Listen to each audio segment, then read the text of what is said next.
Assalamualaikum warahmatullahi wabarakatuh. Perkenalkan, nama saya Fajria Lailatul Syifa, NIM 148.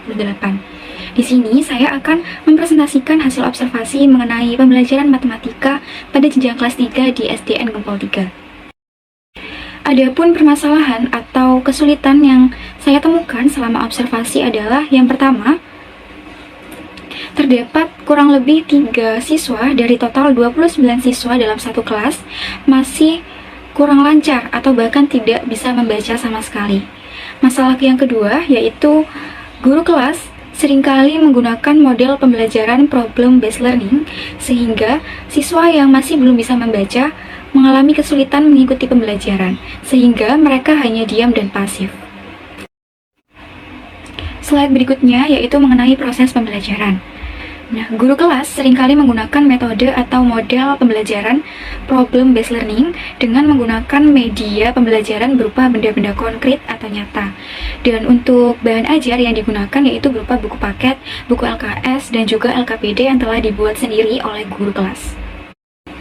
Slide berikutnya yaitu menjelaskan tentang karakteristik atau tingkah laku siswa. Kelas 3 masuk pada tahap operasional konkret. Di dalam kelas, siswa cenderung aktif mengikuti kegiatan pembelajaran. Namun, bagi siswa yang masih belum bisa membaca, mereka cenderung hanya diam mengamati. Selanjutnya, tipe belajar sebagian siswa dalam kelas yaitu visual dan sebagian lagi merupakan kinestetik. Informasi selanjutnya yaitu mengenai tujuan pembelajaran untuk materi bilangan pecahan yang telah saya buat. Yang pertama, peserta didik mampu mengenal pecahan. Yang kedua, peserta didik mampu membaca dan menulis lambang pecahan. Yang ketiga yaitu peserta didik mampu menyajikan nilai pecahan dengan berbagai macam gambar dan sebaliknya. Yang keempat yaitu peserta didik mampu membilang dan menuliskan pecahan dalam kata-kata dan lambang bilangannya. Berdasarkan hasil observasi yang telah saya lakukan, di sini saya mengembangkan sebuah model pembelajaran yaitu MTR atau matematik tim realistik. Model matematik tim realistik ini adalah gabungan antara model pembelajaran realistik dan kooperatif. Realistik yang dimaksud di sini adalah guru dalam menyampaikan materi pembelajaran menggunakan bantuan atau media-media konkret atau nyata. Sedangkan untuk tim, membentuk tim di sini berfungsi untuk membantu siswa yang masih belum bisa membaca untuk kembali memahami materi pembelajaran yang telah disampaikan oleh guru. Kemudian melatih siswa untuk menyelesaikan suatu persoalan secara berkelompok. Adapun langkah-langkah untuk model pembelajaran matematik tim realistik adalah yang pertama, guru memulai pembelajaran dengan memberikan motivasi kepada siswa. Yang kedua, guru menyampaikan tujuan pembelajaran. Yang ketiga, guru memulai pembelajaran dengan menggunakan contoh benda nyata yang mudah ditemukan oleh siswa, sehingga siswa akan terlibat dalam pembelajaran secara bermakna. Contohnya di sini yaitu ibu mempunyai 1 buah donat utuh. Kemudian, ibu ingin membagi donat tersebut kepada Ani. Apa yang harus ibu lakukan? Langkah keempat yaitu guru membimbing siswa untuk menyelesaikan masalah kontekstual tersebut.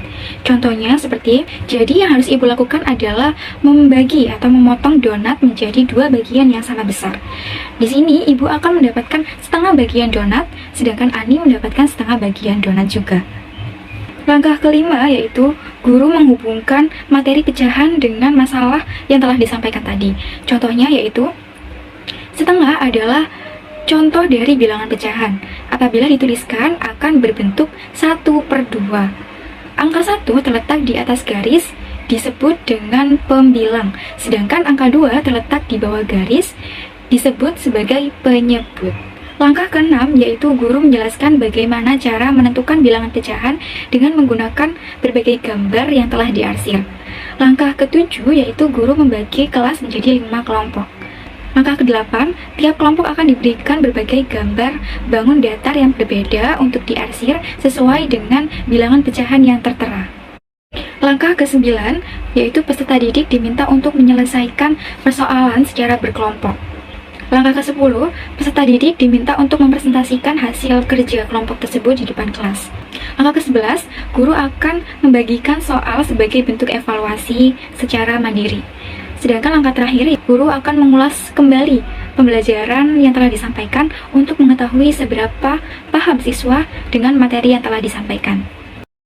Berikut merupakan bentuk soal evaluasi dan juga media yang akan saya gunakan untuk simulasi. Sekian presentasi mengenai observasi pembelajaran matematika pada jenjang kelas 3 di SDN Gempol 3. Kurang lebihnya mohon maaf. Wassalamualaikum warahmatullahi wabarakatuh.